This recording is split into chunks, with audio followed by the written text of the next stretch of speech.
es el deseo ferviente de que todos contaminemos. Ay, Dios, está terrible este país. Está horrible. Pero bueno, nosotros sabemos que tenemos muchas buenas cosas que contar. Entonces, vamos a demostrar que las cosas son muy diferentes a como se las imagina algunos, ¿no? Ya recibí ya hice la lista, subí el documento que nada más ahorita es qué tema escogieron y quiénes son los miembros del grupo que van a presentarlo. Entonces, chéquenlo, por favor. Hay grupos que no me han mandado su título, pero pues viendo aquí la clase de hoy, por ejemplo, y la pasada, pues somos muy pocos los que quedamos. Yo me imagino que los otros grupos ya se fueron. Entonces, yo tengo aquí registrados con título 6 grupos. Entonces, pues, más o menos coincide con ustedes que están siempre aquí en clase presentes y con los que presentaron el examen. Entonces, pues tenemos suficiente tiempo. Si siguen siendo 6 grupos, entonces podemos incrementar un poquito el tiempo de presentación para no hacerlo a las carreras, con calma, para que revisemos bien el contenido y podamos discutirlo con más calmita, ¿no? Profe, Voy a esperar hasta el mediodía y si nadie más me manda su título, quiere decir que nada más somos nosotros y ya asigno los horarios, distribuyo los temas y es- listo. Dígame, preguntas, comentarios. No, de hoy. Ah, tú, Shaise, de veras. Es que yo creo que como yo siempre doy clase bien temprano, entonces yo creo que estoy dando clase temprano, perdón, tienes toda la razón. Pues me esperaré hasta que termine la clase, por si algunos de los que están aquí presentes, pónganse en contacto con sus compañeros y escojan un sí, tema. Si es, profe, yo dígame. quería decir algo, Dígame. ¿cómo se llama? Es que mi equipo, creo que al parecer alguien se enfermó y, Ujú. este, pero ahorita ya, creo que ya se arregló, y ahorita ya le mandamos el documento. Muy bien. Sí, es que no, por ese compa, no sabíamos si iba a continuar o no, pero creo que sí, sí iba a continuar por eso. Ok, muy bien. Este, entonces apresúrense un poquito, ¿no? Entonces los dejo a ustedes hasta el último. Trataré de que entonces sea un poquito más tarde, por ahí de las 8 de la noche. Espero que se puedan comunicar y espero hasta las 8 y de ahí ya envío el horario para que estemos todos claros que cuando nos toca y se pongan a concluir este ejercicio y listo, ¿ok?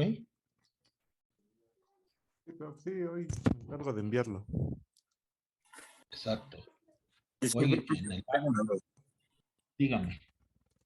¿Solamente debes de enviar el tema que vamos a exponer o ya toda la información que vamos a No, presentar? no. Nada más del tema y quiénes, díganme qué grupo es, nada más el tema, el documento lo entregan el día que les toque. De acuerdo, gracias. Sí, gracias a usted. Yo creo que todos vamos a caber en un solo día, o sea, el martes 18 que quedamos, yo creo que como somos 6 grupos, a lo más 7, nos da tiempo de que todos participen en ese día para empezar a continuar con el curso y prepararnos para el examen. ¿Okay? Muy bien. Entonces, ¿alguna otra pregunta, chicos?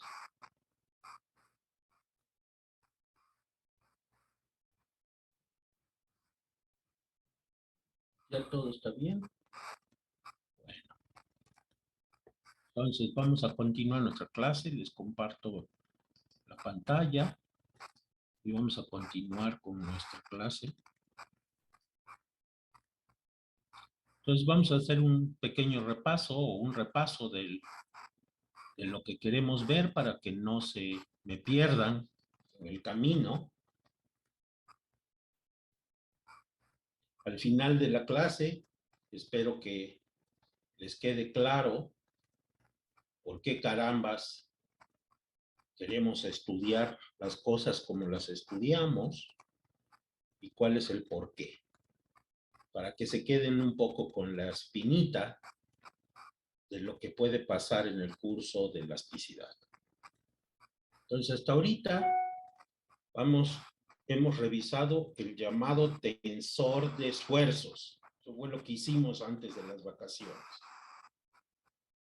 Ahora estamos revisando un nuevo tensor que se le conoce como el tensor de deformaciones, porque lo que estamos interesados, como dijimos, es en describir cómo cuando aplico un esfuerzo sobre un material continuo, sobre un material, pues, que lo estoy pensando como si fuera un continuo, sin necesidad de ver las moléculas. Las moléculas todavía no van a aparecer en este curso. En la física clásica no aparecen.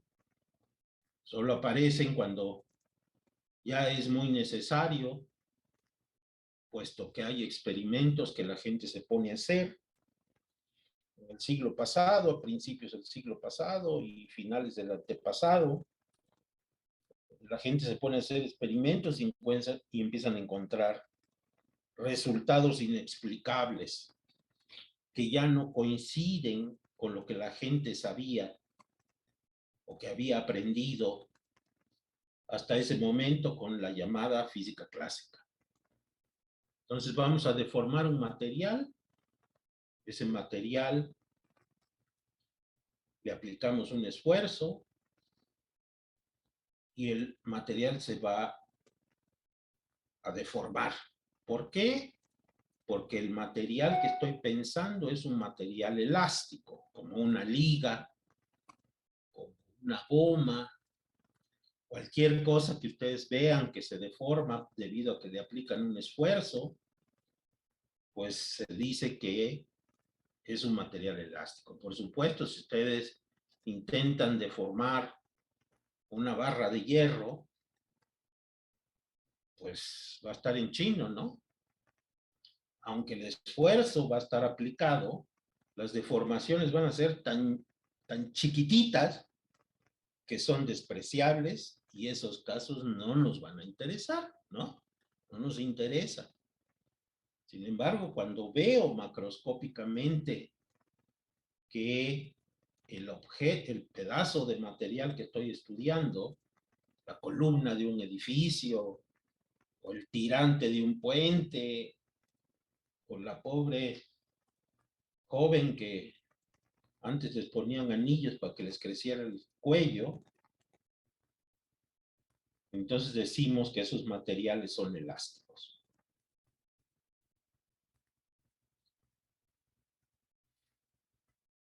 La gente clasificó que si el objeto, si deformo al objeto y dejo de aplicar el esfuerzo y recupera su forma original, se les conoce como materiales elásticos. Cuando el objeto no recupera su forma original, se les llama, ¿cómo se les llama? ¿Saben? Cuando dejo de aplicar el esfuerzo y el objeto no regresa a su forma original, se dice que el objeto no es elástico, sino tiene un nombre particular. ¿Cómo se llaman esos objetos?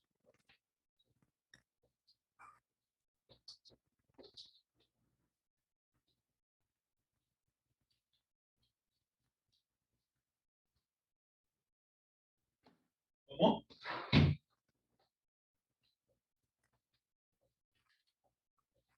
Búsquenlo ahí en internet, tienen un nombre. Elásticos y... No elásticos, ¿no?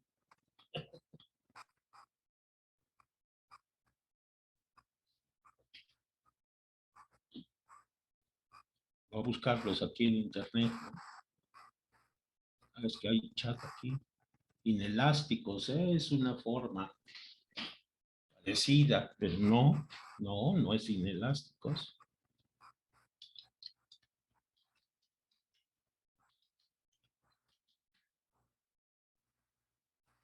Oh, aquí hay ejemplos. ¿Sí los ven? Hule, nylon, lica, látex, goma, chicle, banda elástica. Polímeros. Muchos de ellos son polímeros, ¿no? Se les llama las moléculas que los componen polímeros. Grafeno, silicona, goma de espuma, poliéster, vendaje neuromuscular, que cosa está complicada, etcétera.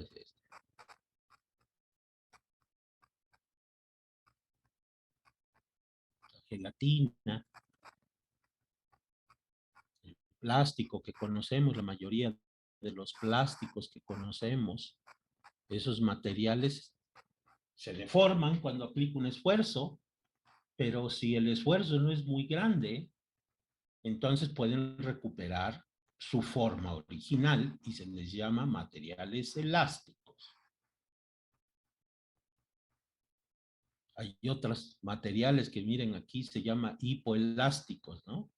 Hiperelásticos, etcétera, etcétera. La gente ha hecho una clasificación de esos materiales que se deforman y que pueden regresar a su forma original mientras no se deformen, el esfuerzo no sea grande, muy grande. Y hay otros materiales como por ejemplo la plastilina, ¿no? La típica plastilina cuando jugábamos de chiquitos con plastilina, esos materiales les aplico un esfuerzo y así se quedan ya no regresan a su forma original. Entonces esos materiales son diferentes a estos materiales que sí recuperan su forma y tienen un nombre. Nada más que plástico se llama, ¿no? Plásticos.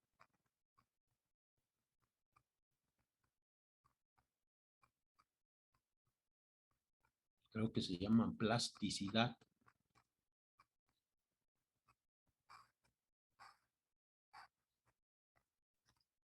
Son aquellos que ya no recuperan su forma original. Creo que les llaman plásticos. Como los plásticos, ¿no? Pero ya no encuentro. Ya borré todo lo que hice la clase pasada. Y ahora ya no los encuentro.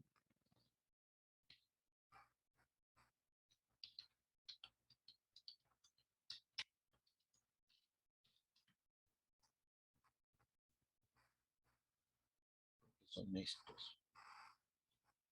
De la deformación elástica. ¿No? Aquí está. ¿Sí lo ven? Dice, los materiales elásticos son los que recuperan su forma, pero los plásticos son aquellos que cuando les dejo de aplicar el esfuerzo ya no recuperan su forma, como las plastilinas, los plásticos en general. Se quedan deformados por siempre y para siempre, ¿no?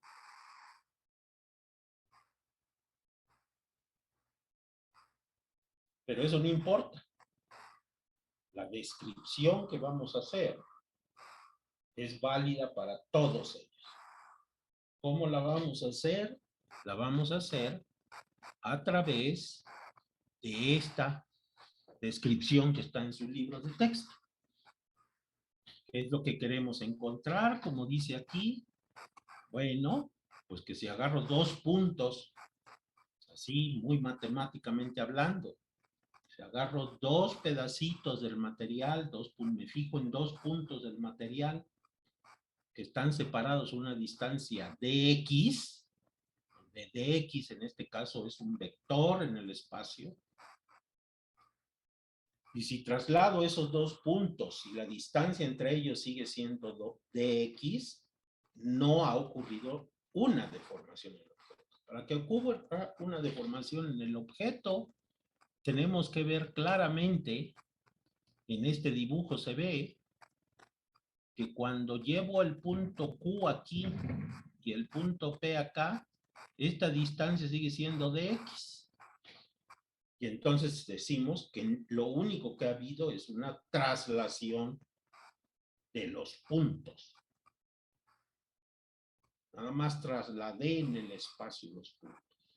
Sin embargo, si yo pongo Q ahora acá, entonces ustedes ven que este vector que separa la posición inicial de la final sin que haya una deformación, cuando sí hay una, estos 2 vectores que están aquí, tienen una diferencia entre ellos y aparece este vectorcito que le llaman DU. Esa es la deformación del objeto. Siempre y cuando la posición inicial y final sea de tal manera que no es una traslación, sino que DU, la diferencia entre las posiciones originales, desde el punto original hasta el punto final, sean diferentes, aparece un vector que se llama DU, y entonces DU es distinto de 0, y entonces se dice que ocurrió una deformación. Esa es la definición matemática del concepto de deformar un objeto. ¿Cómo logré que P se vaya a P0, de P0 a P y de Q0 a Q? Bueno, lo logro aplicando un esfuerzo en el material, aplicando fuerzas. Ya lo sabemos, eso fue lo que nos dijo Newton, ¿no? El gran Newton. Muy bien. Una vez que está eso, entonces ahora vamos a definirlo matemáticamente claramente. Aquí está la diferencia entre los 2 vectores finales e iniciales. Aquí está la diferencia. Y esa diferencia es el vector de U, escrito en índices, ¿no? Como ya nosotros sabemos hacerlo también. Y luego simplemente apelo a la definición de una diferencial infinitesimal, como la definieron los que construyeron el cálculo diferencial, y no es otra cosa que la parcial de UI con respecto a XJ de XJ.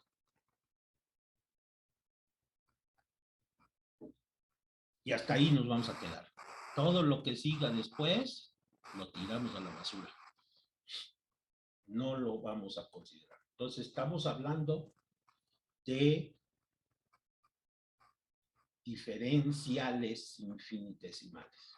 En el concepto macroscópico, utilizando el cálculo diferencial, que puedes corresponder a milímetros, a centímetros, a kilómetros, etcétera, etcétera, dependiendo de la escala que nosotros estemos usando para la descripción inicial y final.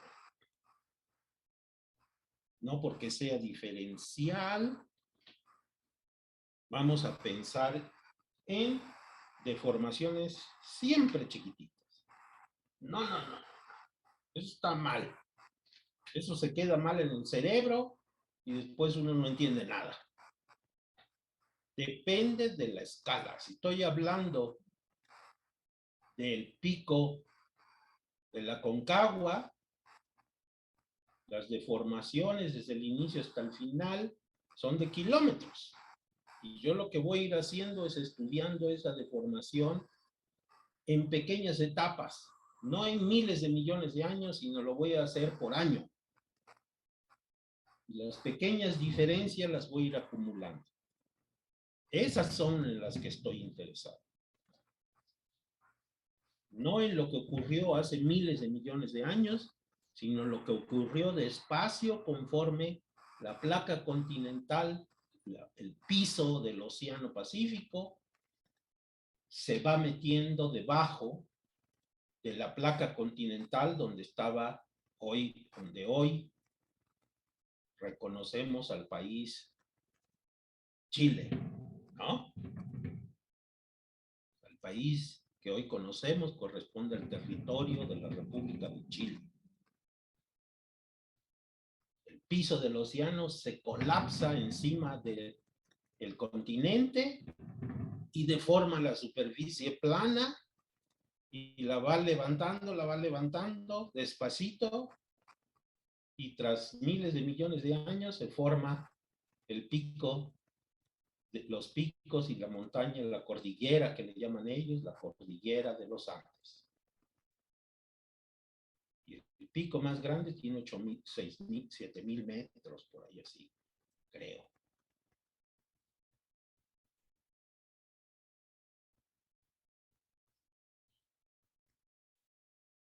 Nuestro pico más grande en la meseta del altiplano mexicano, que es el pico de Orizaba, es un poquito más grande de los 5.000 metros, ¿no? Y estos monstruos, creo que la Concagua debe tener entre cerca de 7, algo así, etcétera, etcétera.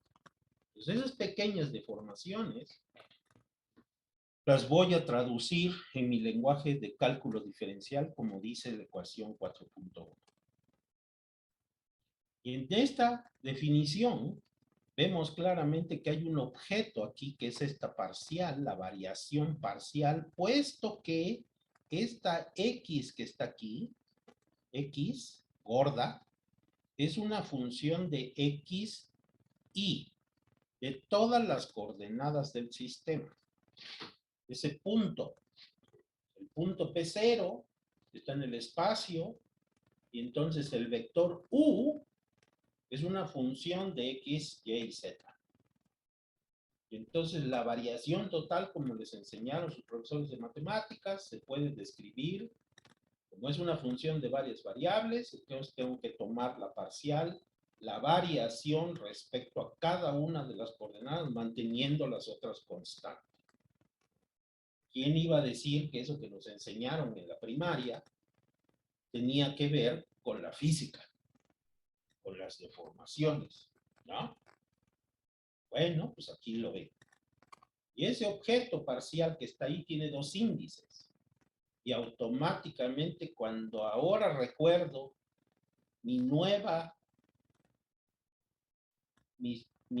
estructura de índices y veo que ese objeto tiene dos, automáticamente lo relaciono con un objeto matemático que se puede escribir y que le llamamos tensor de segundo orden, porque tiene dos índices. Ya no es un vector, es un tensor de rango 2.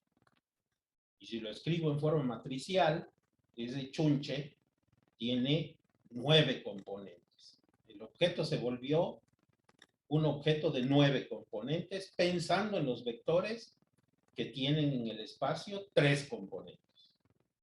Ahora tenemos un objeto que es un tensor que tiene 9 componentes.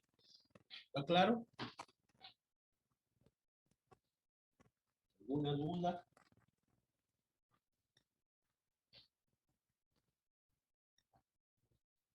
Muy bien. ¿Todo bien? ¿Todo bien hasta aquí? ¿Mande?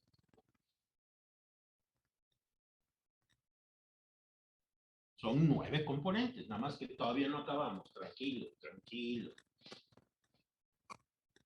Entonces, este objeto es un objeto de 2 dimensiones y lo voy a arreglar como dice esta ecuación que está aquí, la 4.2. ¿La ven claramente? ¿Todo el mundo la ve? Muy bien. Entonces, eso nada más es sumar y restar. Entonces lo parto en dos pedacitos. Lo parto en dos pedazos y construyo un medio de la suma y un medio de la resta. Es un viejo truco que se usa de toda la vida. ¿Por qué? Porque el primer término es un tensor que le llaman simétrico. Eso quiere decir, el primer término por definición es simétrico. Y el segundo término, que es la resta, es un tensor antisimétrico. O sea, si sumo dos tensores, me va a dar un nuevo tensor. Si resto dos tensores, me va a dar un nuevo tensor. Y multiplicarlo por una constante no le afecta. Entonces separo esa parcial, la separo en dos términos complicaditos, que son la suma y la resta. Y por definición, la suma, por supuesto, es un tensor simétrico y el otro es antisimétrico. El primer término le llaman E y J, y al siguiente le llaman omega y J, que son los dos tensores de los que vamos a estar ocupados hoy. Primero se llama el tensor de deformaciones y al siguiente se le llama el tensor de rotaciones. Y entonces du, ¿no? Aquí está du escrita de nuevo, nuestra du que está aquí. Escribo lo que definí y ahora me queda como la suma de dos tensores, E y omega. Eso quiere decir que una deformación la voy a pensar como la suma de dos cantidades que hasta ahorita nada más tienen un nombre muy, muy particular. E es el tensor de deformaciones y omega es el tensor de rotaciones. Como les dije la clase pasada, lo que vamos ahora es, y me preguntaron claramente, ¿qué significan esos dos tensores? Bueno, pues eso es lo que tenemos que ver hoy. Justamente. Hay que saber qué significa. Para que entonces yo sepa cómo voy a hacer la descripción de la deformación. De U. Es el objetivo, es calcular de U. Nada más que ya se complicó el asunto debido a esa parcial. Nada más debido a esa parcial. Entonces, eso es lo que sigue ahora. No se les olvide las definiciones que están aquí. Vamos a entender quién es E y quién es omega. Muy bien. Entonces, olvídense ahorita de este choro y vamos a la interpretación geométrica, dice la profesora Velasco. Dice, vamos a darle una interpretación geométrica para que lo veamos con nuestros ojos. Pero primero, para poder hacerlo, voy a pensar que omega vale 0. O sea, que no hay rotación en el objeto. No rotó. El objeto no rotó. Y las rotaciones son un grave problema. Ustedes se enfrentaron a ella desde hace un rato. Y no es tan trivial. En cambio, otras cosas como la traslación son más sencillas, parece. Entonces ahorita voy a pensar que omega vale 0, por alguna razón. A la hora que hago el esfuerzo, se deforma el objeto, pero en el objeto no van a ocurrir rotaciones. Solo va a haber E. Deformaciones se les llama. Aunque parece redundante. Du son las deformaciones, E es el tensor de deformaciones. ¿Ok? Entonces vamos a, solo el primer pedazo, este pedazo nos lo chutamos, a volar ahorita. Ahorita no lo voy a poner. Se acabó. Primero el primero, ¿vale? Entonces para hacer eso, voy a hacer la siguiente descripción y ahí es donde quiero que por favor pongan atención porque si no, no van a entender. No la van a entender, ¿vale? Entonces, ¿qué hago? Agarro y analizo de mi cuerpo completo que estoy deformando. Voy a agarrar un elemento de volumen en el cuerpo. Un cubito,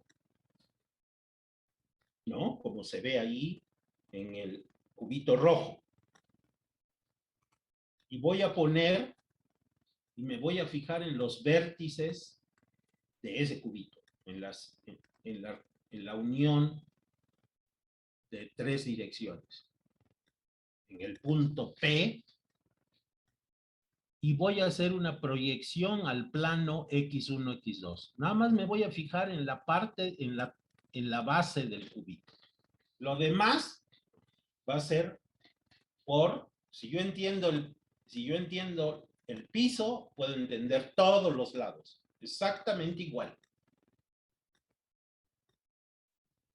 Entonces, agarro el piso de la caja, lo proyecto sobre el plano X1, X2, hago una proyección, típico ejemplo de proyecciones, y estudio qué pasa con ese cuadrado que queda ahí de lados A, C. No necesariamente es un cuadrado, pero yo estoy diciendo que es un cuadrado, pues en general puede ser un rectángulo, no le quita generalidad si pienso en un cuadrado.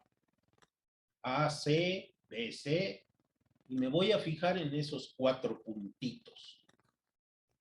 Entonces, la distancia entre 2 puntos, A y B, le voy a llamar, fíjense que lo escogí de tal manera que a la hora que hago esa proyección, coincide con mi sistema de referencia y la distancia AB está en la dirección X1, mientras que la distancia AC está en la dirección X2.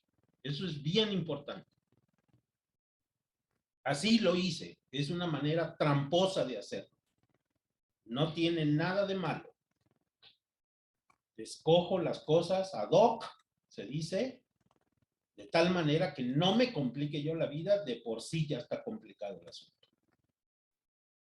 Y la distancia D, le voy a llamar dx1, dx1, diferencial, infinitesimal, dx1.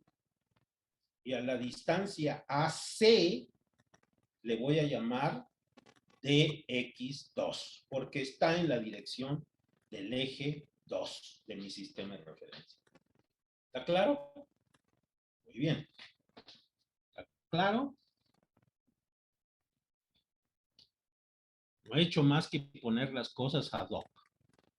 Y ahora voy a hacer una deformación, pero voy a hacer una deformación también muy particular para poder hacer las cosas pasito a pasito, si no me voy a hacer bolas. ¿Ok? Y esa deformación la quisieron representar en esta figura, y esa figura está mal. Lo siento, pero la hicieron mal. Es una lástima, pero está mal. A lo mejor, si ustedes la vieron en el libro que consiguieron y está un poco diferente, aleluya. Pero estas son una de las versiones finales antes de la impresión del libro, y a mí ya no me dio tiempo decirle a la profesora Velasco que esa figura está mal. Tiene la idea bien, pero no la construyeron bien. Entonces la voy a construir bien. Y además está muy complicada porque cada vez que ponga yo muchas líneas en una gráfica, nada más por impresión que recibe el ser humano, recibimos mucha información, quiero decir.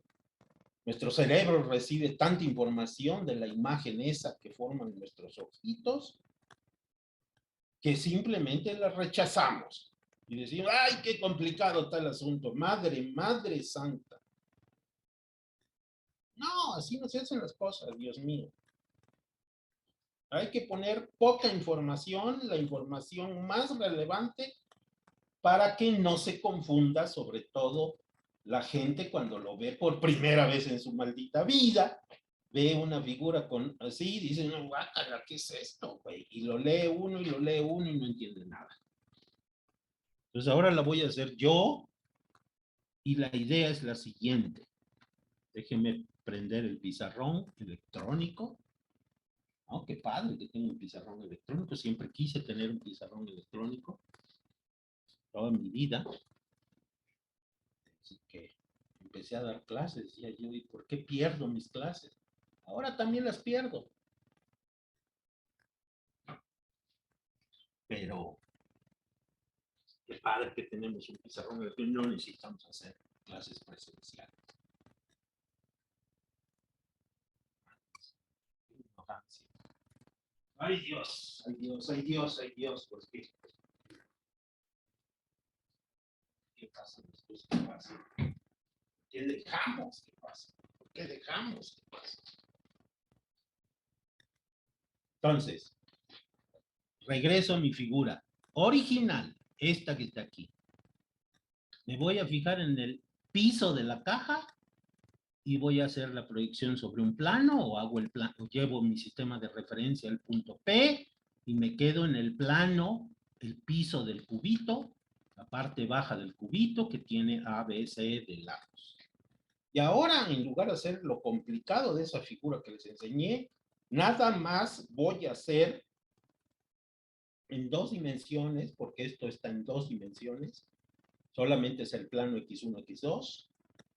Yo no necesito hablar ahorita de 2 dimensiones. Me voy a fijar, bueno, sí lo necesito, disculpen. Necesito el plano X1, X2, pero me voy a fijar solo en la distancia AB. Después vemos la AC. Luego discutimos la AC. ¿Ok? Ahorita nada más nos vamos a fijar en AB. Y esa distancia de X1 que está aquí, esa es la que voy a pintar yo en el pizarrón. ¿Vale? No todo de un solo golpe porque me hago bolas. Yo me hago bolas. Pero voy a pintar aquí, perdón, no, ¿por qué no pinte esta cosa? No sé. Esta es X2. Y este eje es X1. ¿Vale?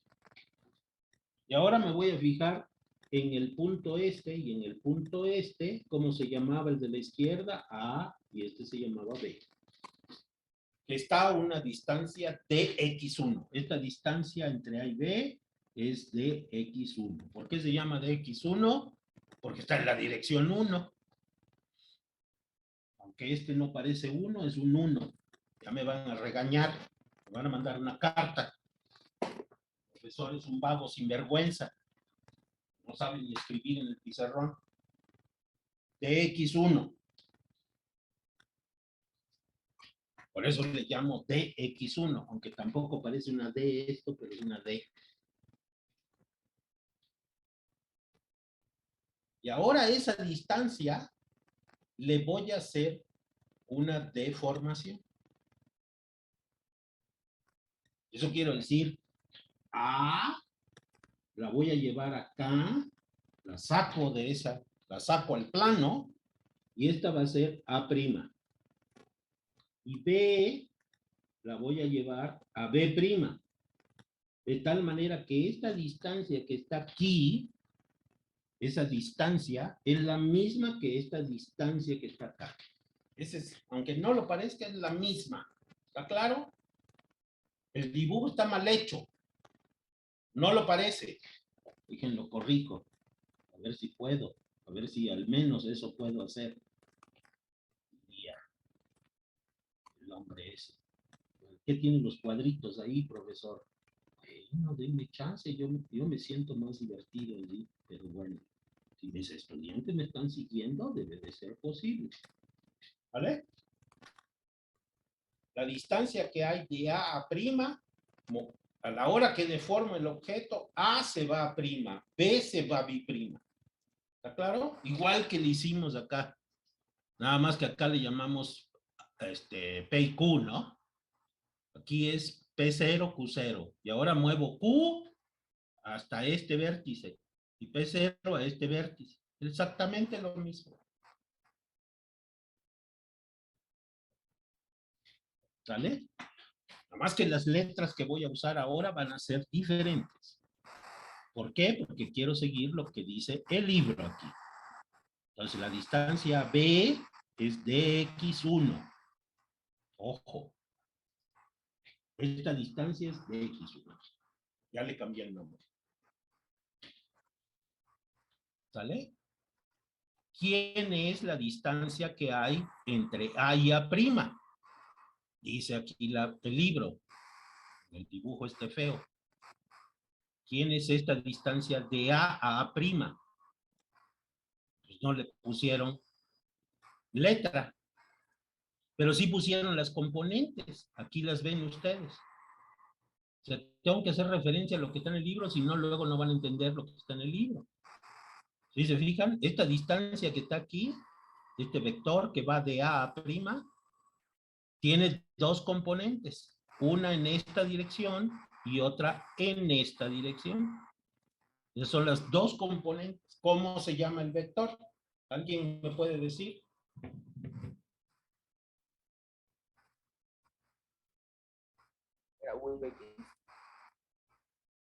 ¿Cómo se llama este vector que está aquí?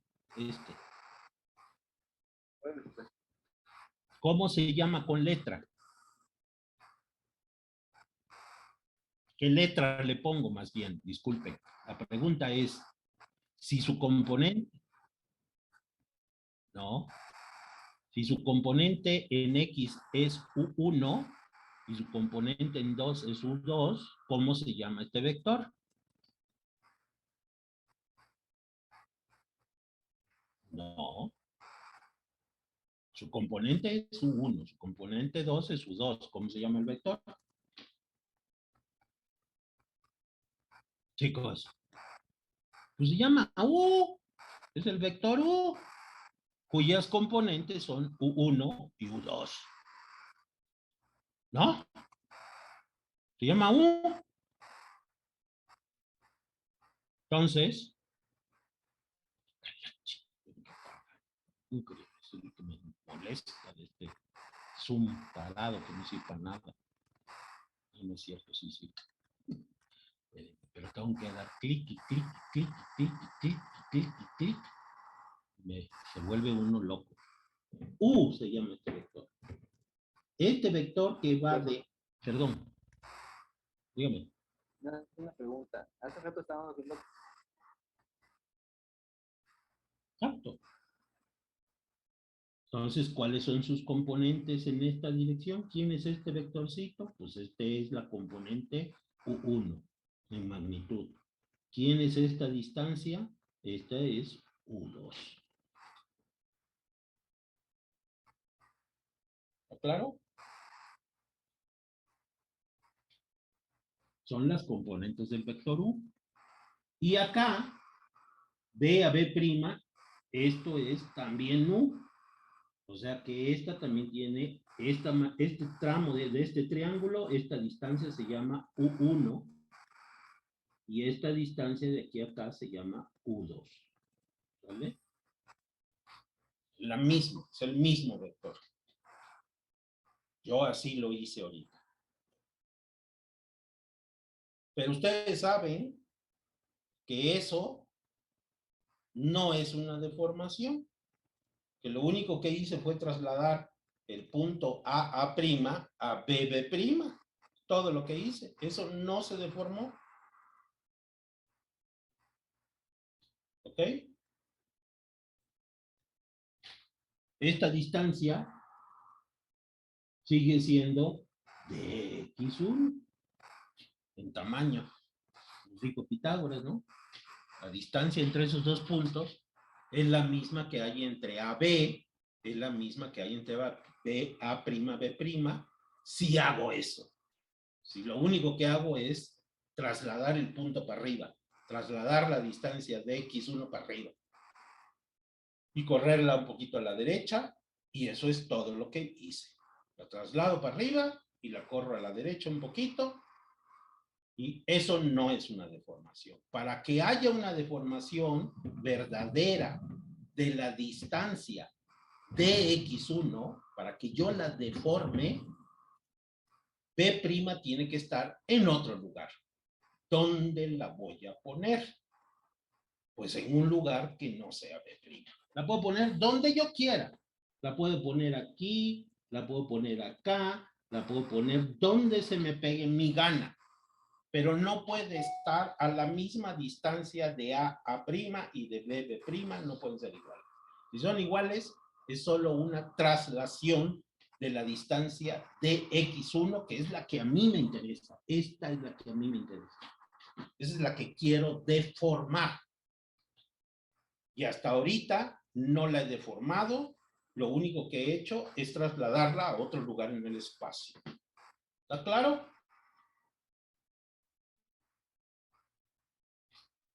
¿Alguna duda?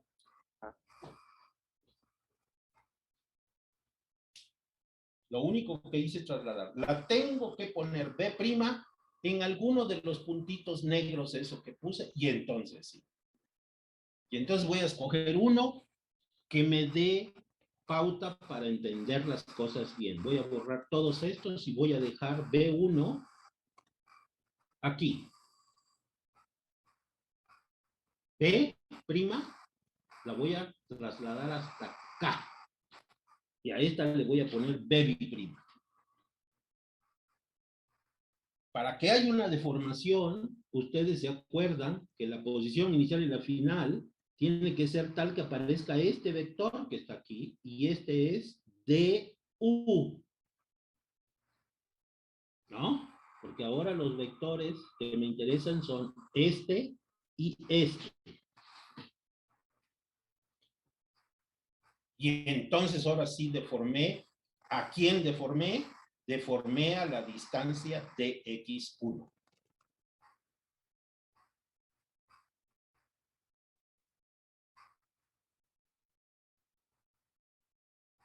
¿Sí? No.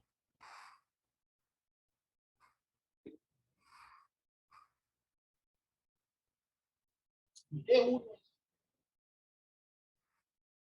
Así es. Que apareciera DU, nuestra DU, que es lo que le llamamos deformación. DU. Si no aparece DU, si DU vale 0, como era en el caso original, en el caso que habíamos puesto, ahí no hay DU, no hay deformación. Solo si saco a B de ese lugar a otro, cualquier otro lugar en el espacio, entonces aparece DU. Si no, no hay DU. ¿Ok? Muy bien. Entonces, ya no necesito este punto a volar. B' está ahí. O sea, paso a B. Ya sé.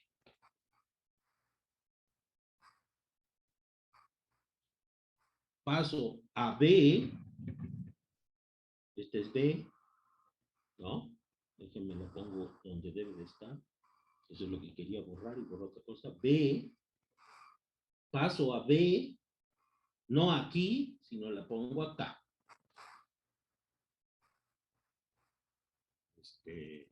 No, ya hice un cochinero. Oh. Oh. Disculpen. B está aquí. Esta es U. Y este es mi eje X1. De tal manera que esta componente se llama U1 y esta componente se llama U2, como acá se llama U1 y U2. ¿Está claro? Si yo pongo a B en este punto, no hay deformación. La tengo que llevar hasta acá. Aquí donde estoy pintando en rojo. Aquí. Tengo que poner ahí. Y entonces aparece DU. Entonces ahora comparen esa figura contra esta figura. ¿Y ahora por qué? ¿Y ahora qué pasó con mi ratón? No quiere vivir. Se durmió. Ahora para ahorrar energía se duermen las cosas. Déjenme muevo las cosas de un lado al otro para que vean la figura nueva y vieja. ¿Lo vieron?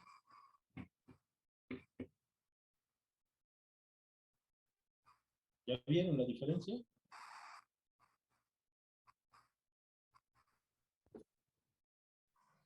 Sí, de hecho. No. ¿Qué es lo que está mal en la figura 4.3 del libro?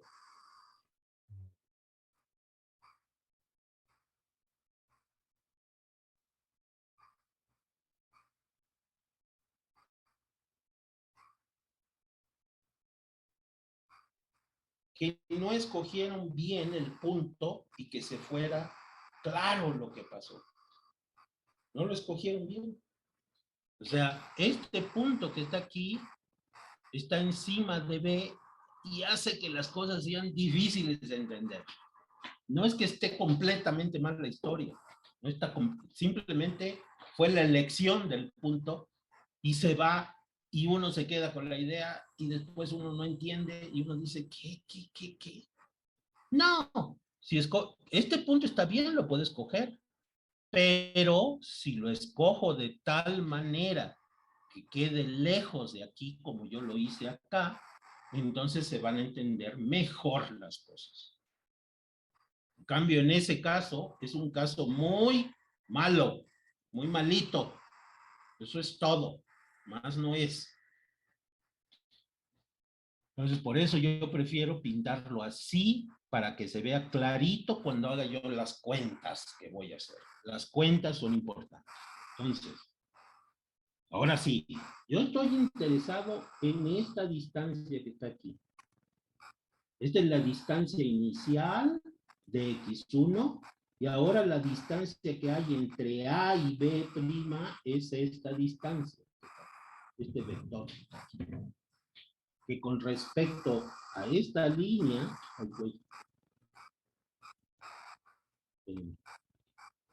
que respecto a esta línea que está aquí, que es la original de X1, hay un ángulo aquí.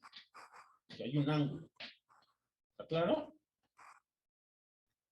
Si ese ángulo no existe y el punto B' lo pongo justo aquí, entonces no hay deformación. No se deformó ¿quién? Dx1. No pasó nada. Lo único que hice fue trasladar esa distancia a otro lugar en el espacio. Cambio, si escojo B' donde la escogí, incluso acá en el libro también está bien, esta distancia es distinta a la original, que es la distancia entre A y B. ¿Sale? La misma.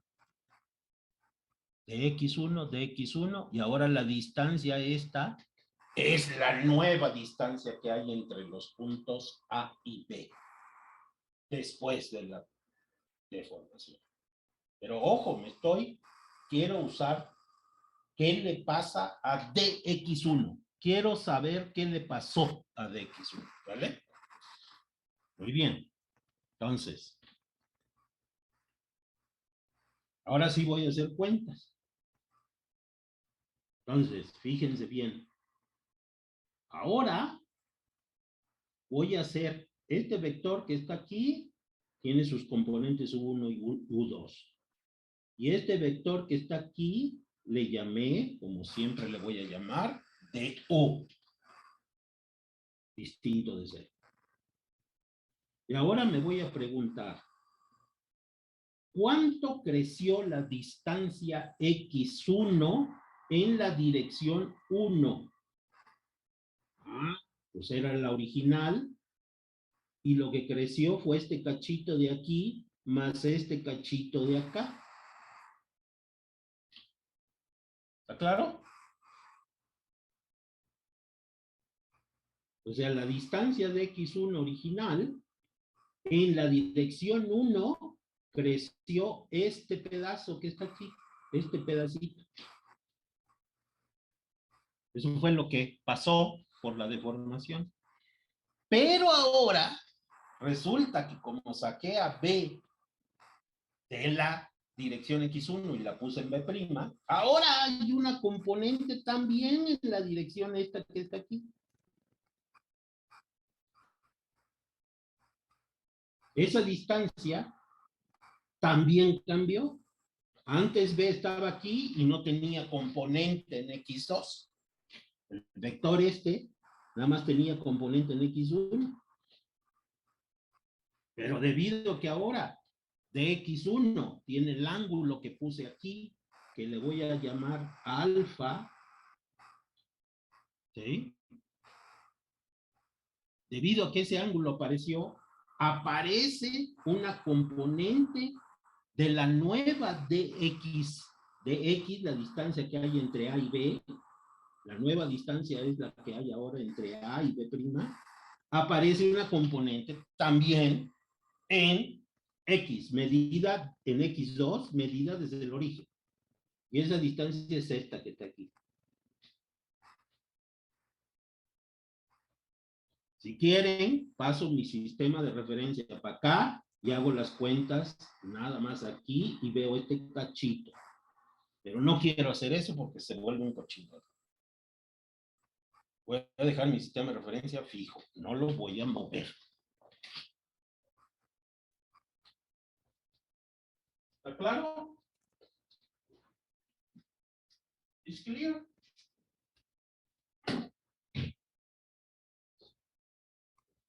Muy bien.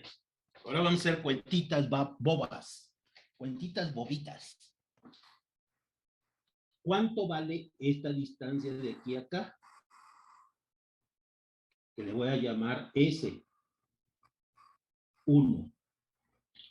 ¿Cuánto vale ese S1? Díctamela.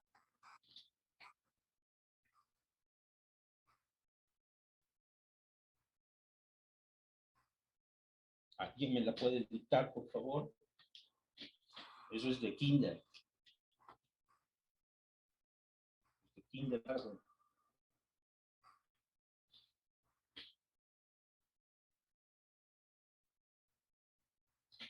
¿Cuánto vale la distancia S1?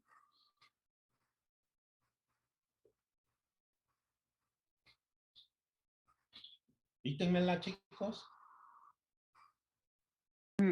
Sería U1 más de U1. Perfecto, gracias.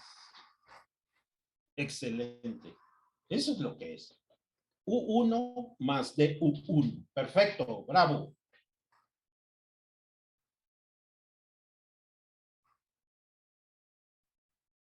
¿Cuánto vale de U1? ¿Alguien me puede dictar cuánto vale de U1? Según nuestra definición del cálculo diferencial infinitesimal.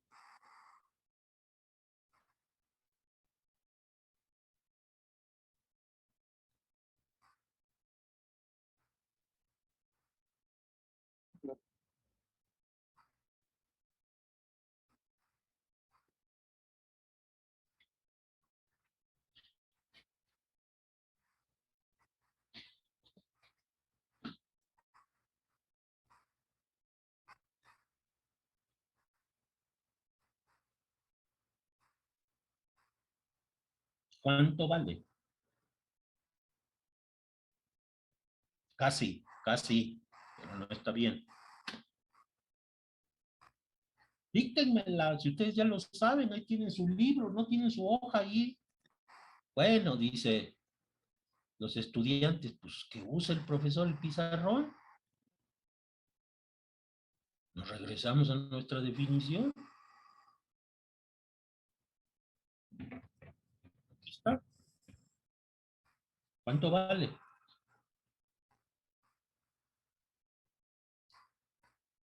Díctenmela.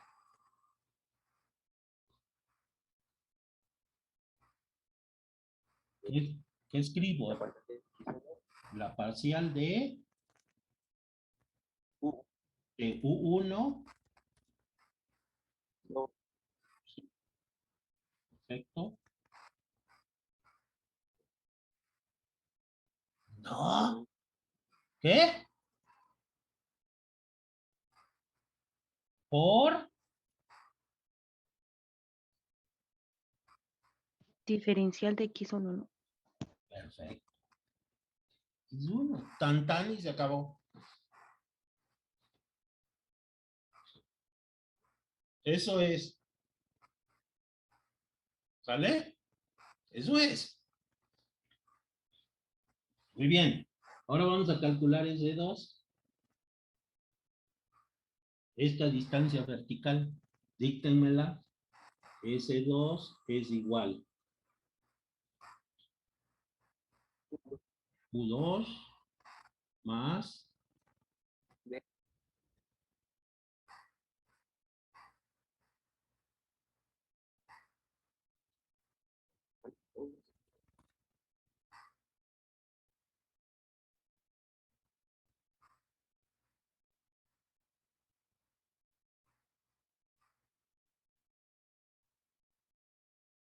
díctenmela, pues.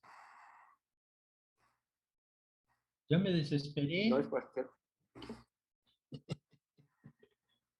Acuérdense de la definición, aquí está. ¿Qué De la escribo? parcial de X2 por la diferencial de X.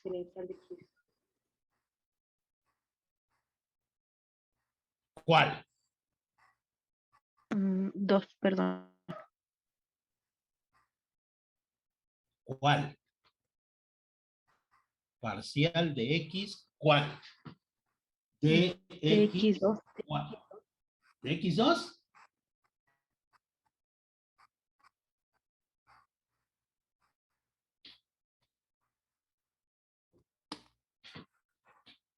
¿Cuál? Esa es la pregunta. Eso es la pregunta. Y ya lo ven que no es sencillo. ¿Cuál será?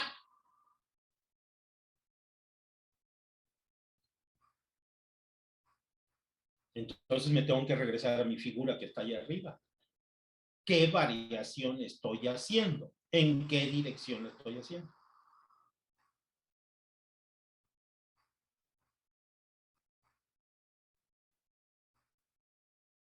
¿En quién me estoy fijando?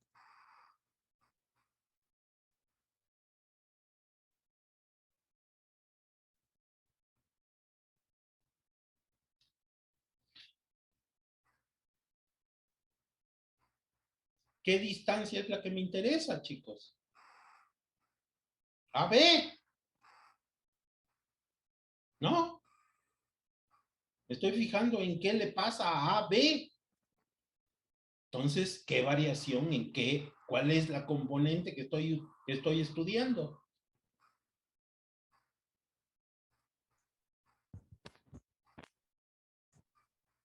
X1, ¿no? A mí ya me confundí. No entiendo, no entendí. Habla quedito, no te aceleres. Porque no te escuchamos bien. Pues sí. ¿No sería la X1? Tiene que ser de X1. Aquí va 1 y aquí va 1.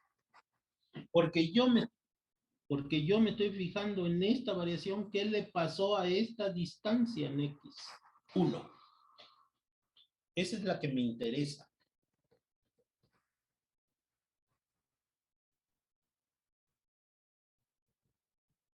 DX1, la que me importa es DX1.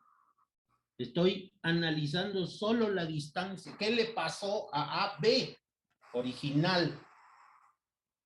¿Qué le pasó a DX1?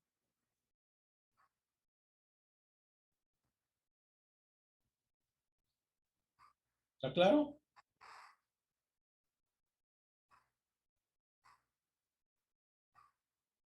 Entonces ahora nos regresamos a nuestro libro.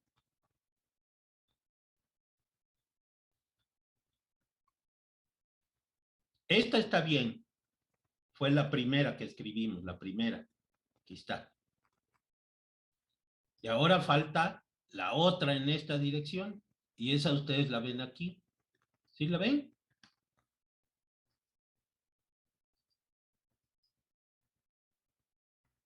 Aquí la ven. Sí. Aquí está. B', B. Parcial de U2 con respecto a X1, X1. ¿Por qué va aquí X1?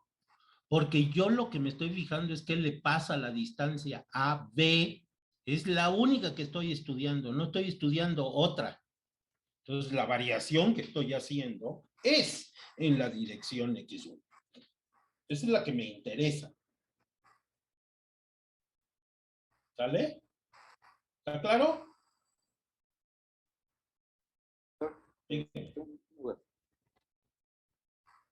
Dígame, dígame.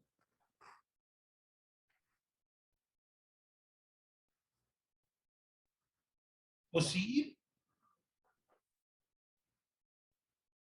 claramente. Eso fue lo que pasó. Lo que pasó fue que debido a que hice B', lo saqué a otro punto, apareció U2, digo DU2, y entonces esta distancia que está aquí, que ustedes la ven aquí, apareció. Entonces la variación de U2 en cómo está cambiando U2 debido a que yo estoy analizando la dirección 1. ¿Está claro? Por eso Sí. va ahí X1, parcial respecto a X1, porque esa es, no lo puse aquí, lo debí de haber puesto, quizá eso los confundió un poco. Un paso antes, igual que lo hice antes, es S2 es igual a U2 más, ¿cuánto?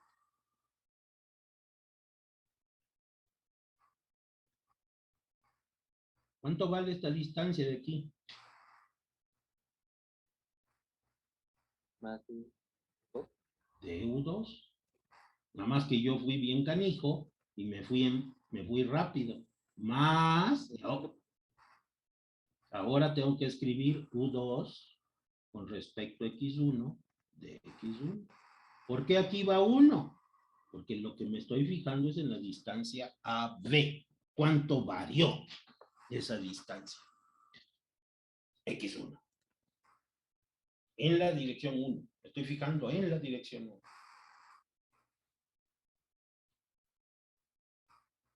Muy bien. Ahora vamos al otro caso. Ahora, del cubo del piso, no me voy a fijar en AB, sino me voy a fijar en AC. Ahora voy a hacer la variación en X2. Me voy a fijar en qué le pasa al objeto en la dirección 2. Ahorita analicé qué le pasa al objeto en la dirección 1. ¿Qué le pasa a la deformación en X2 ahora? Entonces me voy a fijar en la distancia AC. Ahorita hicimos AB. Entonces ahora vamos a hacer AC. Entonces, eso es lo que montaron en la misma gráfica estos individuos. Ahora me voy a fijar en AC. Este es A y este es C. Esa distancia está en la dirección X2. ¿Sale? Y ahora voy a hacer exactamente el mismo drama. Voy a pasar A aquí, A', y C la voy a pasar aquí a C', como le hice antes. Y esta distancia que está aquí es DU. Digo, es U, perdón. Es la misma, ¿no? Igual que acá. Fíjense, es U. Paso A', perdón. A', B a B', y esta distancia entre A y A' es U. Ahora lo estoy haciendo en esta dirección, esto es U y esto es U. Y esa porquería, lo único que hice fue trasladar la distancia esta, que le voy a llamar dx2, esta distancia de x2, lo único que hice, si esas distancias U son la misma, lo único que hice fue trasladar la distancia de x2 a otro lugar en el espacio. Eso no es una deformación, eso es una traslación pura, purita. Trasladé los puntos. Eso no deformó nada. No deformó a la distancia de x2. Para que eso suceda, C' la tengo que poner en otro punto, cualquier otro punto. ¿Sale?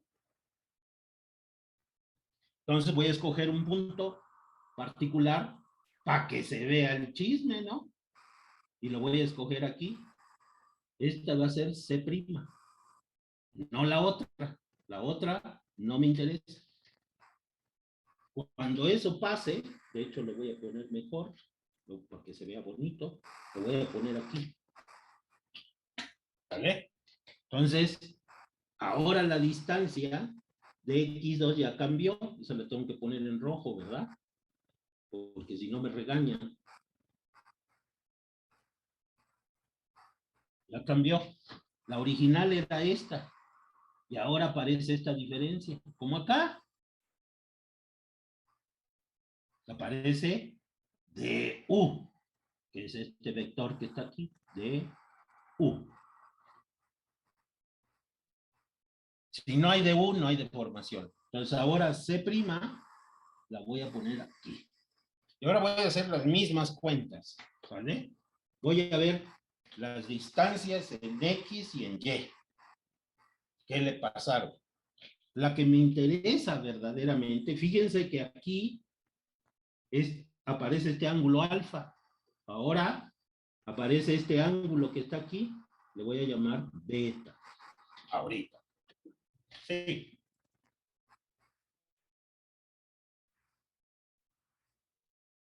Por menso.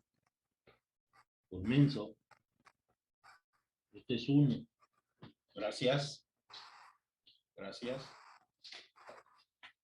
Ahora estoy analizando la distancia AC que está en la dirección X2. ¿Sale? Entonces, me voy a fijar en esta distancia que está aquí hasta acá. Esta distancia de aquí. ¿Cuánto vale? A esa le voy a llamar S2 y a esta le voy a llamar S1. Entonces, ¿cuánto vale S2? Díctenmelo.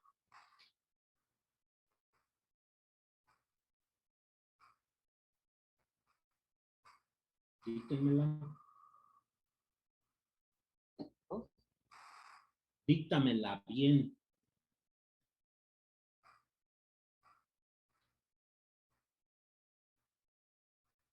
Díctenmela bien. No es U más DU. Díctenmela bien.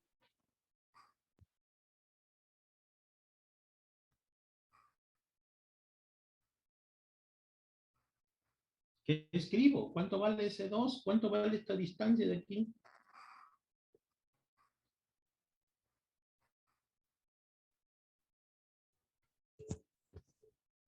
Sería U más DU. No. Claro que no.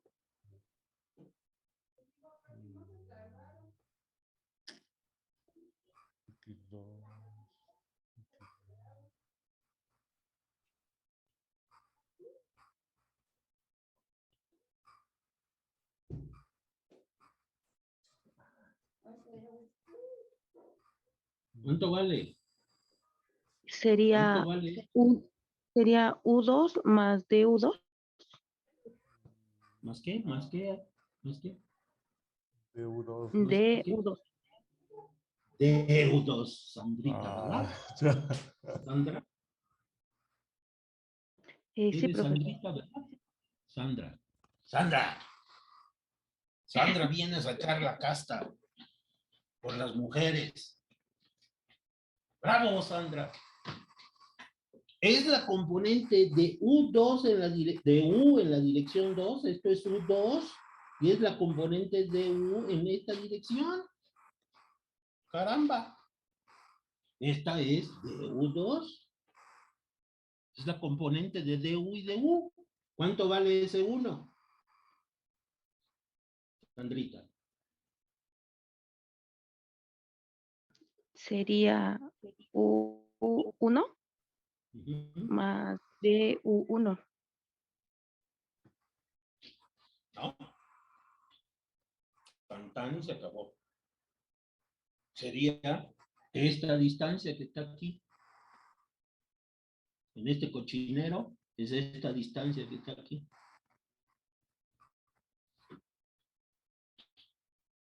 Ahora sí, chicos, díctenme cómo escribo S2, que es U2, cómo escribo DU2.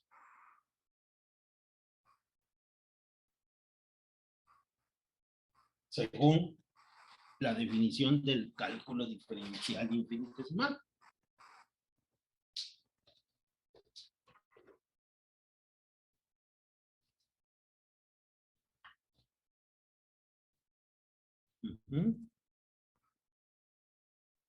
Perfecto. Y ahora dícteme ese 1.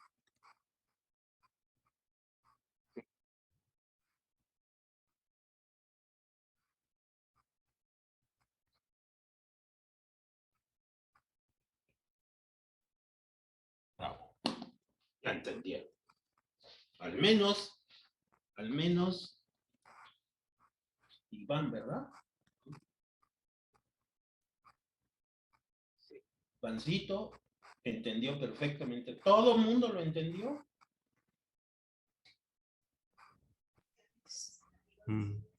Más o menos, más o Sí. menos. Nada de más o menos, Rufino, vete al carajo. Perdón por el carajo. ¿O lo entendiste o no lo entendiste, amigo? Acuérdense que en estos circos o lo entiende uno o no lo entiende. Eso de que está más o menos para mí significa no entendiste. No, la última parte, la de S2 y S1, como que todavía no la entendí bien. No está entendido, Rufino, yo lo siento mucho. Eso de que no lo entendí más o menos significa no lo he entendido hasta hoy, hasta ahora.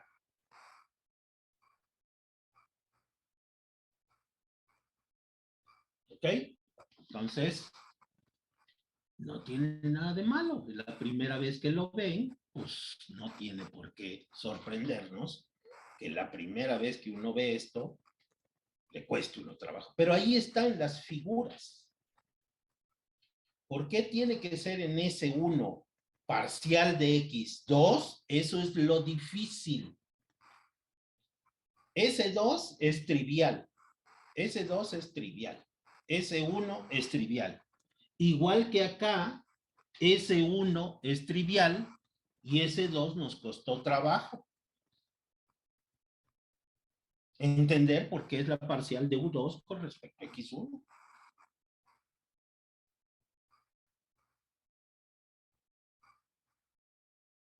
Nos costó trabajo entenderlo, pero ya lo descubrimos. Es que en el caso este, me interesa lo que le pasa a DX1 y acá me interesa lo que le pasa a DX2 a esta distancia que está aquí. Por eso, acá va X2 y acá va X1. Nada más. Eso es todo. Ah, ok, sí, ya. Ya ¿Ya? me Ahora quedó sí. claro. Sí, Correcto. gracias. Ahora sí ya entendiste. Vientos marineros. ¿Está claro ahora para todos? Sí.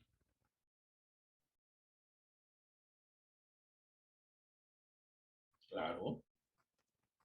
Si no se vuelve un cochinero. Si no se vuelve un cochinero. Si no, vamos a estar en serios problemas.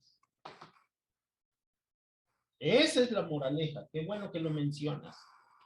Siempre voy a tratar de que me queden las cosas bonitas en las direcciones que yo sé para que pueda hacer la descripción. Si no, no puedo, se va a hacer complicadísimo el problema.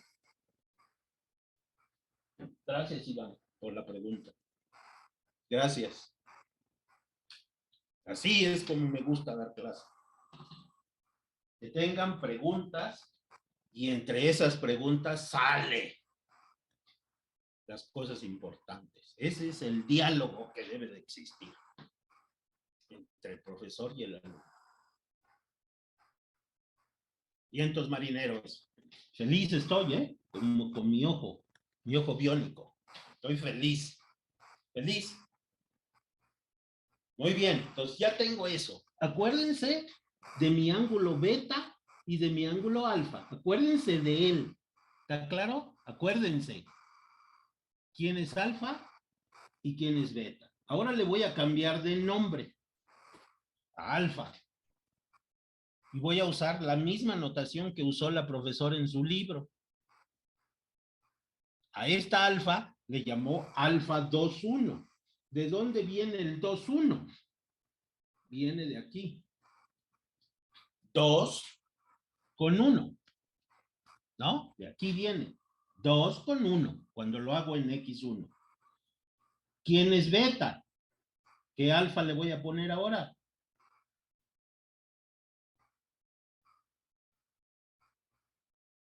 Chicos. Sería 1, 2. Perfectamente. Entonces, en lugar de ponerle beta, no le voy a poner beta, sino le voy a poner alfa 1, 2. Bravo. Eso fue lo que hicieron aquí. ¿Ya lo ven? Alfa 1, 2, alfa 2, 1. Con todo su cochinero que hicieron aquí. Que quisieron resumirlo todo en una sola figura y lo único que hicieron fue regarla. Pero, basta.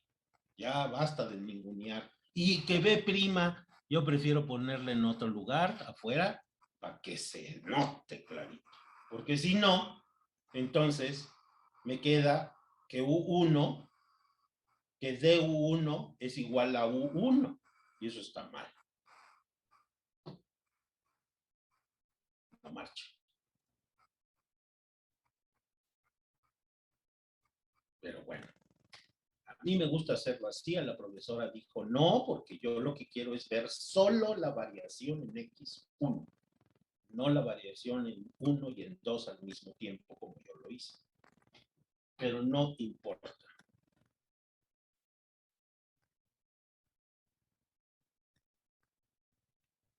Muy bien. Entonces ya tenemos todos los elementos y ahora sí seguimos con nuestro libro.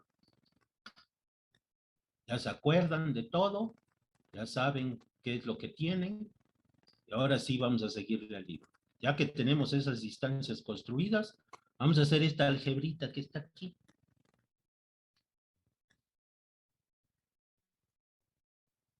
Voy a calcular la tangente de alfa 2,1. En el primer caso, alfa 2,1. La tangente. ¿Quién es la tangente de alfa 2,1? Pues ustedes saben que es DU2, ¿no? Entre DU1. No, guacho, estoy mal. Estoy enfermo. Es la distancia que hay. Si quiero sacar la tangente de esta cosa, tengo que ver este triángulo rojo con este pedazo y con este de aquí, ¿no? Déjenme lo pinto porque creo que no me están entendiendo. Creo.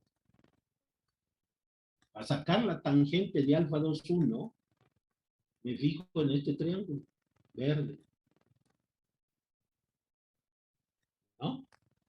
En ese triángulo verde me fijo. Y calculo y entre x, ¿no? Que es la tangente del ángulo. ¿Quién es y? Díganme.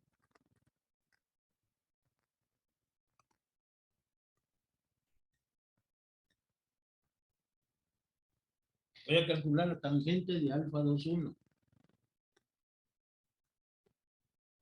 Es y entre x, ¿no? ¿Cuánto vale y?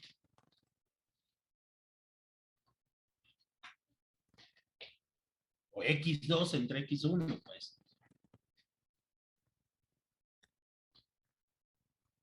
¿Qué pongo acá arriba? En el numerador. ¿Qué pongo en el denominador? de U2 entre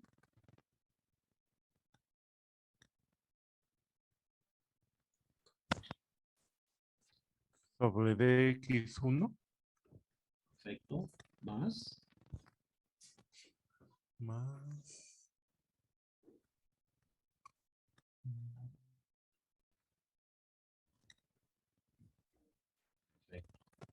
con seguridad, Iván. No te tiempo, no se confunda.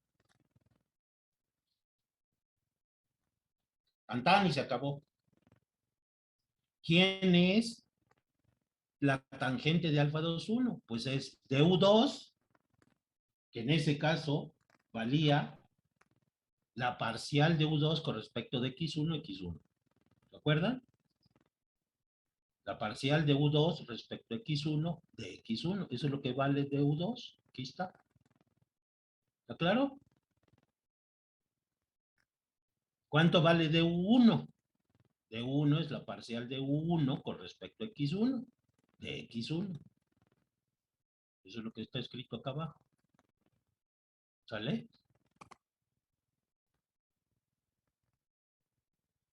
Saco de factor común de X1 y me queda lo que está aquí. Y ahora hago una aproximación. Digo que el ángulo es muy chiquito. De tal manera que la tangente de teta es aproximadamente teta. Eso es lo que está aquí. ¿Sale? Y ahora desarrollo en serie de Taylor este término de la derecha. 1 más parcial de 1 con respecto a Q1 a la menos 1. Y eso lo desarrollo en serie de Taylor y esas variaciones tomo la del primer orden. Y me queda 1 menos la parcial de 1 con respecto a X1.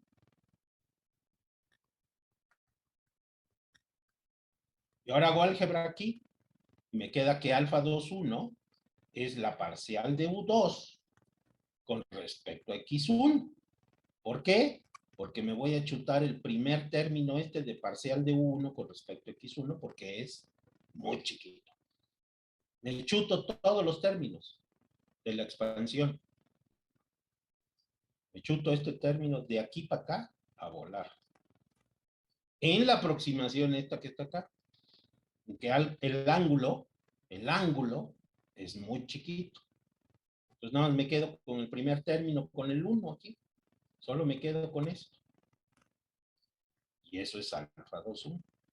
Hago lo mismo con alfa 1,2. Fíjense lo que quedó, ¿eh? Parcial de U2 con respecto a X1. Hago lo mismo con alfa 1,2 y me queda la parcial de U1 con respecto a X2. ¿Está claro? ¿Está claro? sí, pero ¿No? Fíjense lo que quedó en la aproximación de ángulos chiquitos, que quieren decir infinitesimales. ¿Vale? Muy bien, ya avanzamos.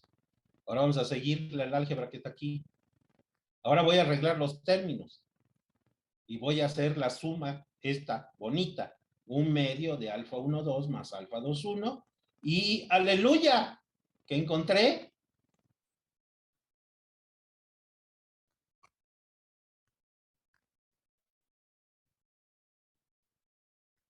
E1,2. Lo que acabo de encontrar es que la media de esos dos ángulos no es otra cosa más que la componente del tensor fuera de la diagonal 1, 2.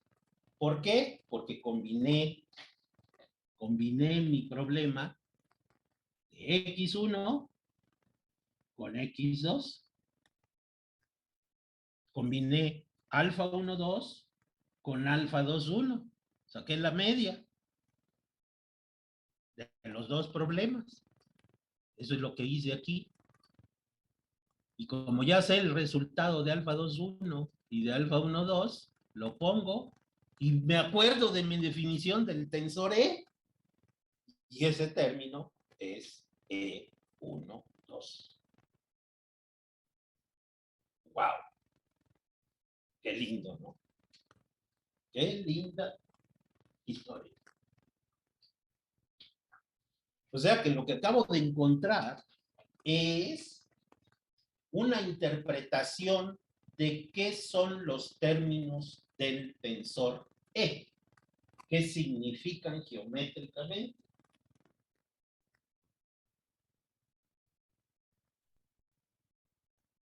Ojo, todavía no sé quién es E11, quién es E22, pero eso es trivial, porque la parcial de E1 con respecto a 1 más la parcial de 1 con respecto a 1, un medio, me da la parcial de 1 con respecto a X1. ¿Quién es esa?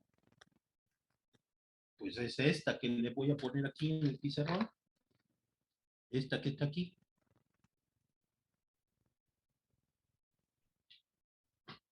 Parcial de U1 con respecto a X1. ¿Qué significa eso? Pues que esto es E11. Y ahora sí, si yo quiero las componentes fuera de la diagonal del tensor, tengo que combinar nuestra tontería de acá en dx1 alfa con esta alfa. Y la media me da justo E12. Entonces, dice la profesora, lo voy a hacer grandote para que todo el mundo lo vea. En resumen, dice. Menos, un poquito menos. En resumen, las componentes de la diagonal del tensor de deformación corresponden a elongaciones. Y las componentes fuera de la diagonal nos da información acerca de la deformación angular. O sea, las componentes fuera de la diagonal me están dando información de cómo se deformó angularmente. Mientras que las componentes de la diagonal 1, 1, 2, 2, 3, 3 me están dando información de la deformación, que no es otra nada más que alargar o comprimir al objeto. O sea, la componente 1, 1, 1, que está aquí en verde, no es otra cosa, nada más que cuánto se estiró este objeto en esta dirección, pues este cachito se alarga. Si yo agarro B y lo pongo acá, entonces se comprime la distancia. Entonces, las componentes de la diagonal del tensor me está dando información sobre cuánto se alarga o cuánto se comprime, mientras que las componentes fuera de la diagonal tienen que ver con los ángulos alfa 2, 1 y alfa 1, 2. Así. Entonces eso me dice cuánto angularmente cambió de posición el punto. O sea, el punto se alarga, pero también tiene una desviación angular. Y con eso ya entendí qué son los elementos del tensor E. Acuérdense que el tensor es simétrico, así que E12 es igual a E21, porque por definición el tensor E es simétrico. Si ahora hacen lo mismo que hicimos aquí y lo hacen ustedes para la dirección 1, 3, 2, 3, pues les va a dar las otras componentes en 3. O sea que las componentes de la diagonal del tensor corresponden a cuánto se alarga el objeto en cada dirección. ¿Se alarga o se comprime? Da lo mismo, va a depender de dónde escoja A, B, a dónde ponga A, lo pongo antes o lo pongo después. O sea, que la distancia de x1 se alargue o se haga más corta. Eso es lo que significan las componentes de la diagonal. Esas son fáciles. ¿Cuánto se alarga el objeto en cada dirección? Eso es lo que significa. ¿Qué son los elementos fuera de la diagonal?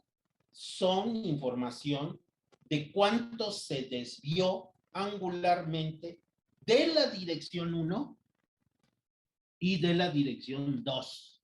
Por eso es E1, 2. Si yo ahora me fijo en 1, 3, involucro a las desviaciones angulares en la dirección 1, 3 y la 2, 3 del otro planito, del 2, 3. ¿Tan, tan? Y ese es nuestro querido tensor de deformación.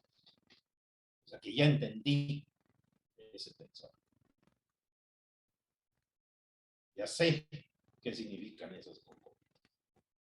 Es la primera vez que lo escuchan y dicen, bueno, tendré que madurarlo y tarde o temprano lo voy a entender mejor. ¿Alguna pregunta hasta aquí?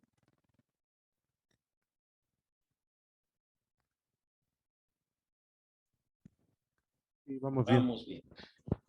O sea que ya entendimos nuestro maldito tensor ese complicado. Está complicado, pero si uno lo desmenuza, ¿no? Qué inteligente fue la gente. O sea, yo digo, eso se debe a Cauchy, en realidad, según entiendo la historia. Cauchy ha haber sido una persona increíblemente genial, ¿no? Genial. Un hombre con un pensamiento abstracto muy cañón. Una persona increíble. Increíble. Bueno, pues él fue el que construyó todo esto. Él fue responsable de todo esto. Entonces, lo que nos queda es entender ahora la parte antisimétrica, la omega. Y vamos a ver si me da tiempo en la primera aproximación de verlo. ¿Vale? Entonces aquí sí no necesito yo hacer dibujos, los dibujos ya están hechos bonito aquí, entonces no necesito hacer más nada. Entonces ahora vamos a interpretar el tensor de rotaciones omega, la parte antisimétrica de DU. La parte antisimétrica la voy a estudiar pensando que la E vale 0. Ahora sí, nada más hay pura rotación, ¿vale? Para poder separar los dos, total son sumas por separado y es conmutativo. Entonces, en el caso del tensor de rotaciones, ¿se acuerdan? La diagonal vale 0, ¿no? Por definición. El tensor es antisimétrico. Quiere decir que la diagonal, todos los elementos que están en la diagonal son 0. De la definición que vimos. Eso es lo que dice aquí. Muy bien. Ahora, dice la profesora, acuérdense de Pitágoras. Algunos de esos griegos pitagóricos encontraron una relación bien bonita en un círculo. Agarren un círculo y construyan ABD1. ABD, eso quiere decir D1 lo pasan a D. O de D a D1, como lo quieran ver. Y si se fijan, los radios centrados en el círculo en B, estos radios rojo, el rojo y el negro que está aquí, hacen un ángulo alfa. Y desde el punto A, trazo esta línea que une los puntos D y D1, y me fijo entre la línea roja y la negra, y ese es beta. Y alfa y beta están relacionados vía esta mucha. O sea, alfa es 2 veces beta. ¿No? Eso lo descubrieron los pitagóricos. Escuela pitagórica.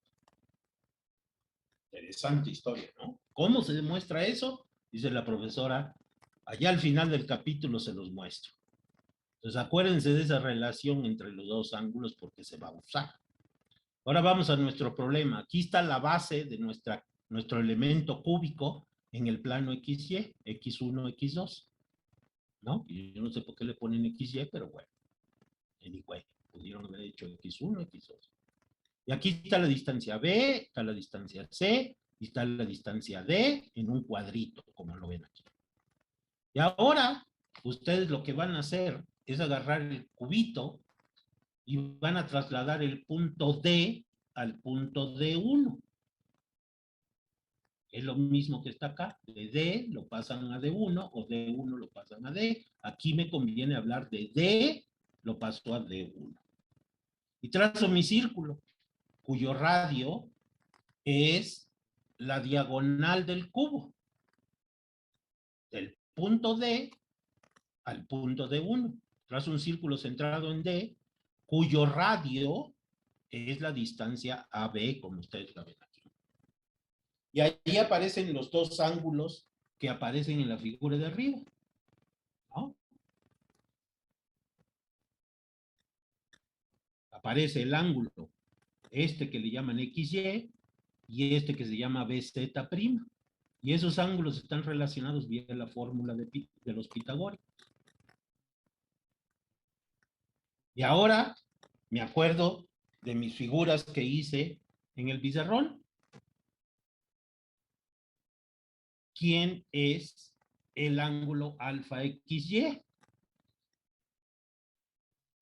Vamos a revisarlo. Vamos a revisar. ¿Quién es? ¿Alfa 1, 2 o alfa 2, 1? En esta figura. ¿Quién es alfa XY? ¿Es alfa 1, 2 o alfa 2, 1? Este es alfa 2, 1. Y este es alfa 1, 2. ¿Qué ángulo es? Alfa 1, 2. Alfa 1, 2. Por eso le llamaron XY. Y ustedes saben que en la primera aproximación de ángulos chiquitos, la parcial de UX es la parcial de UY con respecto U1 respecto a X2. Pero D1 no está en el círculo como tal. Ha salido. Pero como estoy haciendo diferenciales infinitesimales, entonces casi está en el círculo. Casi. Como dijeron los pitagóricos. Voy a considerar ángulos muy pequeñitos. Entonces D y D1 prácticamente están en el círculo. Yo puedo usar la relación de los pitagóricos sin ningún problema. Muy bien. Entonces ahora hago cuentitas y digo, ¿quién es BZ'? Pues es aproximadamente un medio de alfa, ¿no? ¿Quién es este ángulo? Es beta. Beta es un medio de alfa. Beta es un medio de alfa. ¿Quién es alfa? 1, 2, parcial de U1 con respecto a X2. Aquí está. Ah, pero tiene un signo menos. ¿Por qué le pusieron un signo menos? ¿Por qué? Porque va en sentido contrario. Va en el sentido de las manecillas de reloj. Por eso pintaron la flecha aquí. Cuando yo paso D a D', se genera este ángulo. Y ese ángulo está en la dirección de las manecillas del reloj. Y esos son ángulos negativos. Acuérdense que los ángulos positivos se miden con respecto a X en la dirección esta, contraria a las manecillas. Esa es la definición de un ángulo positivo, si se acuerdan. Por eso es bien importante aprenderlo. Más que hace muchos años que ustedes pintan ángulos y ya no saben cuándo son los ángulos positivos y negativos. Bueno, acuérdense. Los ángulos positivos van en sentido contrario a las manecillas de reloj. Las que van en el sentido de las manecillas de reloj se llaman ángulos negativos. Y por eso aparece este signo menos. Tan. Ya me sé quién es BZ'. Ya me sé quién es este ángulo. ¿Ok? Ahora vamos a hacer lo contrario. Ahora vamos a pasar de es el que voy a estirar. O sea, voy a estirar x2. Acá lo que hice fue estirar x1. Y ahora, el ángulo importante corresponde a alfa 2,1. Corresponde a este caso. Corresponde a ese caso. Y aquí tienen su ángulo. Ya tienen BZ'. Y esos ángulos están relacionados. ¿Cómo están relacionados? Así. Como está aquí. Nada más que aquí el ángulo es positivo. Porque el ángulo positivo, fíjense, si yo paso D a D2, voy en la dirección contraria a las manecillas del reloj y entonces el ángulo es positivo, no es negativo como en el otro caso. Positivo, aquí está positivo. Positivo, acá está negativo. Muy bien. Y ahora sumo los ángulos. Y si sumo los ángulos, aleluya, ¿qué encontré? La componente Z de ese tensor de rotaciones. Es E, ¿no? Es el elemento del, es omega, perdón, es omega. ¿Cuál omega es esta? ¿Omega 1,2 o omega 2,1?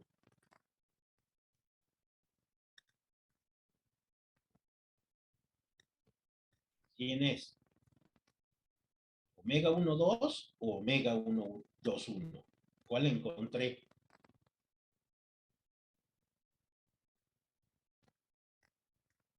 ¿Saben? Si no lo revisamos rapidito. Vamos a ver la definición.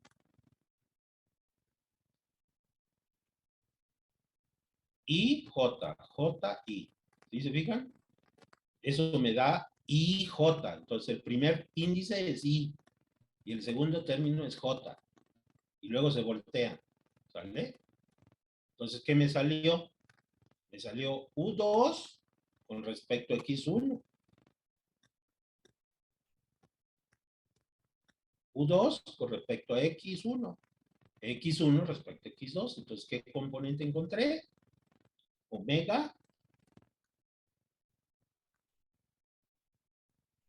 ¿Cuál? 2,1. La 2,1, Sandra. La 2,1. Si hago lo mismo, acuérdense que este tensor es antisimétrico. Eso quiere decir, la 2,1 es menos la 1,2.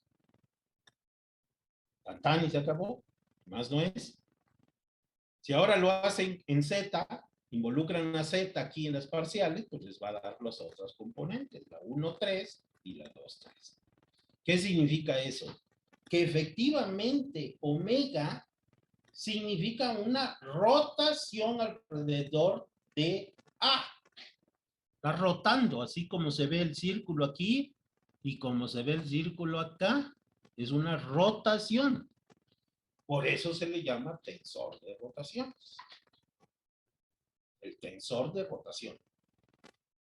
Ahora sí, lo único que estoy haciendo es rotarlo.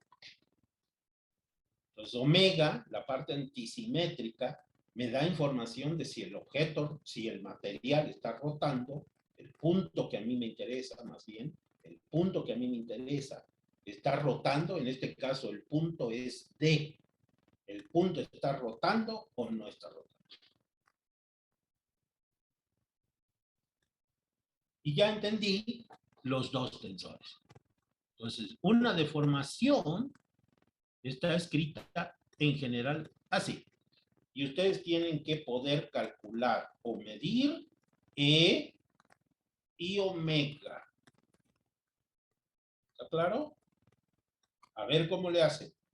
Si ustedes encuentran esos dos tensores y sus elementos, que son, en el caso de E, nada más son 6 porque es simétrico. En el caso otro, son 3 y es antisimétrico. Entonces tienen que encontrar 9 términos, calcularlos. Ya que los tienen, simplemente hacen esa operación y ya conocieron el vector de U. Pueden decir mucho. No necesariamente hay que hacerlo siempre, basta con conocer los tensores y darse una idea de qué pasó. Geométricamente hablando. Entonces, cuando las personas ya están muy entrenadas, agarran y dicen, sí está rotando. No, no está rotando. Nada más de ver los tensores. Los elementos de los tensores. Nada más sabiendo las componentes del tensor, uno dice, está rotando en Z, está rotando en Y. Claro, primero hay que decir cuál es el eje de referencia, ¿no? Hay que ponerlo adecuadamente en un lugar para poder abrir la bocota. No necesariamente es fácil. Pero si uno escoge bien su sistema de referencia, como preguntó Iván, puede uno hacer una interpretación rapidito. ¿No? Los ingenieros, constructores y toda esa gente que diseña está muy acostumbrada a ver los tensores y decir, ¡ay! Está pasando esto. Está pasando lo otro. No es fácil, pero ese es el trabajo que hay que hacer. Y ahora la pregunta es, si no los mido, los tengo que calcular. Y la pregunta es, ¿cómo los voy a calcular? Y eso es lo que se llama teoría de elasticidad. Punto. Puse un punto. Hasta ahí me voy a quedar. Más no necesito saber en este curso. ¿Quieren saber más? Nos vemos en un curso de elasticidad o cuando tengan su curso de elasticidad, ahí les van a enseñar a calcularlos. Se puede hacer con una aproximación. Muy aproximado, pero bastante buena precisión. Y si no, hay que extender la teoría de elasticidad para que puedan calcular cosas más complicadas. Desplazamientos más grandes.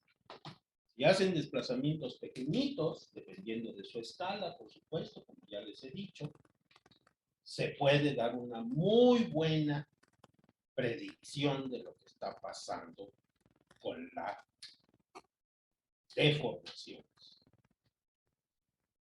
Cambió. Al final de este capítulo, échenle un ojo rápido. Alguien me preguntó. Una de las preguntas interesantes después de saber eso es, oiga, profesor, ¿y si hago una deformación, habrá cambiado el volumen? ¿Se habrá hecho el volumen más chico o más grande? Eso se puede calcular. Aquí está. Se le llama dilatación cúbica. Aquí está. Y fíjense qué bonito el resultado.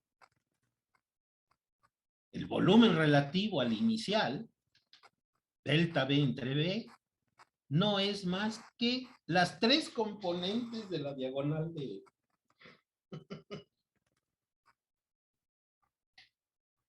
Por eso es importante conocer el tensor. Si ustedes conocen la diagonal, suman los términos y eso les dice cuánto relativo al volumen inicial cambió el volumen después de la deformación. Después de que lo deformaron. ¿Se habrá hecho más grande o se habrá hecho más chico? Si ese número le sale mayor que 1, creció el volumen. Menor que 1, disminuyó el volumen. Ese es un resultado precioso. Precioso. ¿No? Y con eso podemos saber si está cambiando el volumen o no está cambiando el volumen del objeto debido a que lo deformé. ¿No? Que son las cosas importantes que nos gustaría saber. No tanto cuánto vale du. Me gustaría saber el volumen o el área.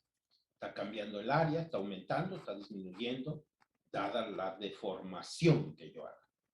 Y la deformación se hace, pues, dependiendo de qué esfuerzos le haga el objeto. Cuánto lo apachurre, o lo empuje, o le haga algo, le aplique fuerzas. Esfuerzos, no fuerzas, esfuerzos. Porque de fuerzas está bien difícil de saberlo.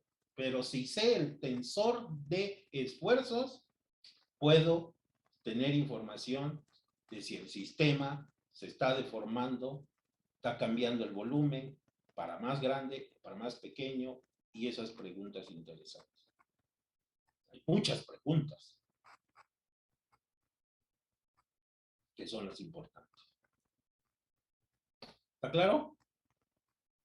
Muy bien. Entonces, acabamos nuestro curso de introducción a la elasticidad. Ahora vamos a empezar con hidrodinámica, ¿ok? Para que tengan un panorama de cómo es la hidrodinámica y de qué se trata. Y así ustedes deciden, a mí me gustaría mejor llevar el curso de hidrodinámica. A mí me gustaría llevar mejor el curso de elasticidad. Muy bien. ¿Alguna pregunta extra? Cualquier cosa, pongan atención en la nochecita o mañana temprano. Les mando la tabla para que ya sepan a qué horas le toca a cada quien. ¿Ok? Y procuren, Rufino, procura contactar a tus colegas para que se pongan de acuerdo, ¿sale? Sí, pero sí, ya los contacté. Ya en un ratito le mando el documento. Perfecto. Muy bien, chicos, que tengan un lindo fin de semana. Cuídense mucho del coronavirus. Y nos vemos el próximo lunes, ¿ok? Sí, Digo, gracias, profe.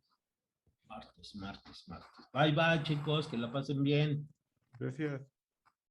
Y bueno, bye.